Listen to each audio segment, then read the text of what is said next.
Ladies and gentlemen, welcome to today's show. We are back at 12 p.m. with another live episode of election coverage today.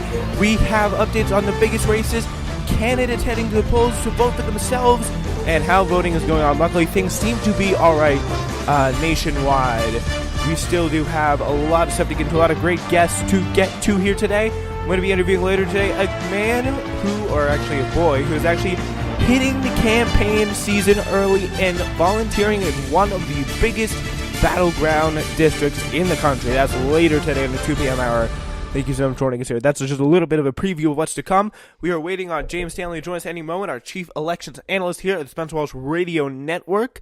And yeah, still in the meantime, we got a lot of stuff to get to, and we have, ladies and gentlemen, of course, the biggest GOP, the biggest Democratic star of this election, probably, or at least one of them, is Beto O'Rourke, and he just recently headed to the polls. And let's just say, I think it's pretty safe to say, he's feeling relatively confident, which is a good sign for Democrats.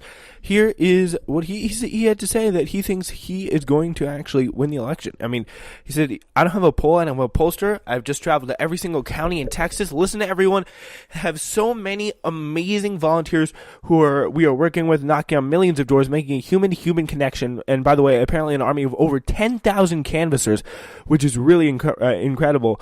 That's why we're in such desperate need of in this moment of the divisions in the country and bringing people together. I feel it, and so, yeah, it feels good. So that's Beto O'Rourke today at the polls. He doesn't even have a poll or a pollster suggesting he'll win, just got a good feeling about it from talking to people, which is good. Yeah, here's CNN's Chris Cillizza giving a little bit of detail about some of what the Democrats can do to take back the House. This is, again, CNN's Chris Cillizza. The number to watch when you're talking about the battle for the House majority is simple. It's this, 23. So that's the number of seats that Democrats have to net. And it seems like a lot. But all of these seats are rated as competitive by CNN. And I want to draw you into two categories, that one and that one. Let's go to first. These are seats where Democrats are favored. There are 15 of them, 15 seats in which we expect Democrats to win. That would be plus 15. But let's just say, for the sake of argument, let's just say they get 12. Plus 12. Okay, let's jump over here then. So remember, you now need 11 seats for a Democratic majority out of the 30 seats that are held by Republicans that we rate as toss-ups. You could almost get half of them if it's a really good election night in California. You've got 3 here in Florida. Point being, you look at this number and you look at 23 and you think, wow, that's daunting. But if you go here and you've got 15. Well, what does that tell you? It means that in this screen, you only need 8. And that's something to remember. 8 out of 30, a lot more manageable, and why many people believe Democrats are favored to win back control of the House on Tuesday night.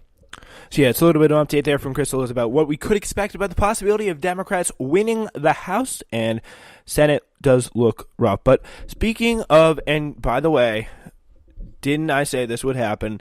We're going to get to a ballot malfunctioning issues in Georgia that's coming to our attention at the moment. Georgia, of course, the governor's race, where we talked about Mr. Voter Suppressor himself, Brian Kemp, who's really been tearing it up. He's been having a good election. Let's just put it that way. In terms of what his goals are, is to stop pretty much as most people from voting as possible. Like, he's the guy who's going to be counting his own votes. Is pretty much how it works. There's been 33,166,611 votes have been cast earlier by mail nationwide as of early Tuesday morning, according to data collected by Catalyst. In the 2014 midterms, 20.6 million votes were cast early. So that's like 13 million more, which is pretty crazy. In the entire 2014 election, when all was said and done, 22 million early votes were ultimately cast that cycle. So yeah, that just gives you a perspective of how big the early voting has jumped, in some cases beating general presidential elections in Texas. It's coming close, really, to a general midterm or general election, the early voting turnout for the midterm. Yeah, and again, we are waiting moments away on James Stanley. He will be joining us. He's apparently, and it happens to everyone, internet problems are plaguing him at this time. But in James Herndon, in Decatur, Georgia, tells CNN that lines are long, so that's great, but they're extremely delayed up front. People are having trouble verifying a lot of people. People live here and vote here whenever possible, and it seems to be a pretty black area just based on some of the pictures of what I'm saying. Like they're in the Gwinnett County in Georgia. I mean, I could be wrong, but if my memory serves me correct, that's an area where there's a lot of Democratic votes. It's going to be tough. So a polling worker told her that it showed she had already voted, and said that has been happening this morning. Shocker. So, yeah, we are already seeing issues with these voting tallies and tabulations here in Georgia. And I didn't really know it was going to be this quick, but it seems to have already gotten to be heavily, heavily, heavily problematic. So James Herndon, said his wife put the card in the machine and it shot out and said error and I don't know, I don't want to make any assumptions here, but something tells me this is a black guy. Like, it doesn't seem like this, like, it always seems like this is what's happening. Gwinnett County is, again, from what I can understand, it's a pretty Democratic area.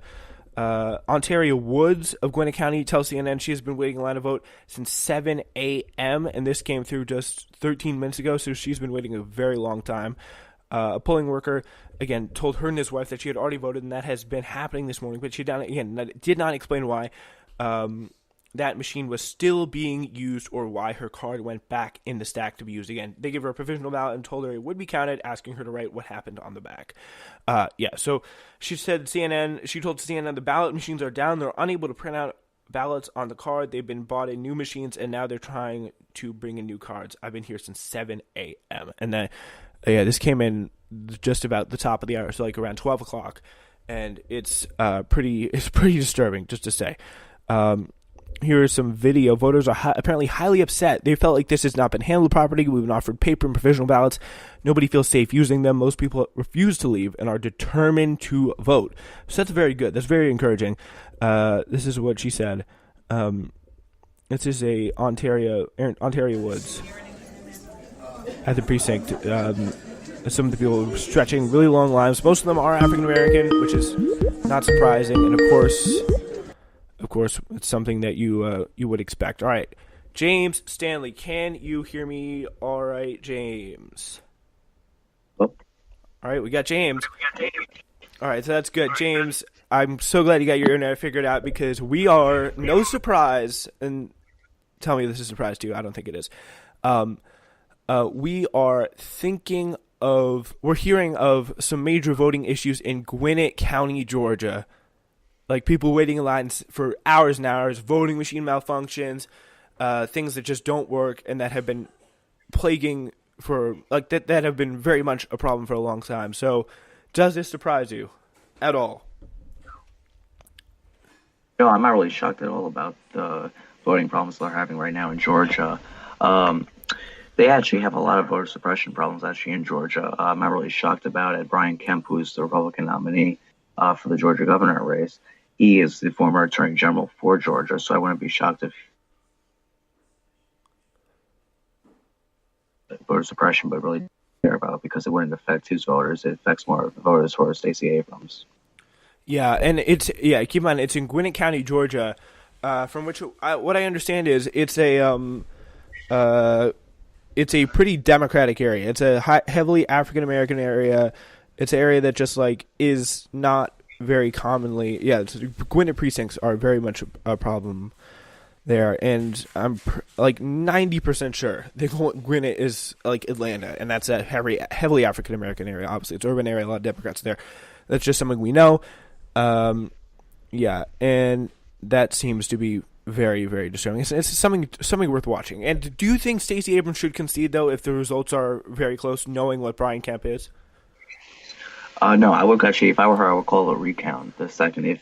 If they're in a margin of 1%, 2%, or 3%, I would definitely call a recount of the votes, because, I mean, even knowing this news that you just was telling me about, I mean, she probably knows about more cases of voter suppression. So, I mean, if I were her, I would do a recount immediately if Brian Kemp were to win by 1% to 3%. Now, if he were to win by 5 or 10, then I would still consider doing it. But once it gets above like 6 or 7, then I would probably just concede. But like she knows about this problem in Georgia, so if I were her, I would probably call a recount right after the race. If it is a short margin where he won by, I would definitely call a recount.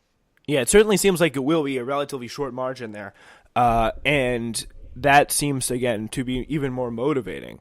And like, it's just like so. It's very disturbing that we have that kind of thing in our democracy, and it just seems like it will be close. So, like the polls on there, like it's a pretty. I'm getting them mixed up right now with all the polls I've been reading in the past 24 or so hours. Like it seems to be pretty close, right? Like that's a Yeah. one where Stacey Abrams has the advantage. I think some polls have Brian Kemp showing the advantage, but we just don't know. Oh yeah, I mean, looking at the polls for the gubernatorial election, they've really got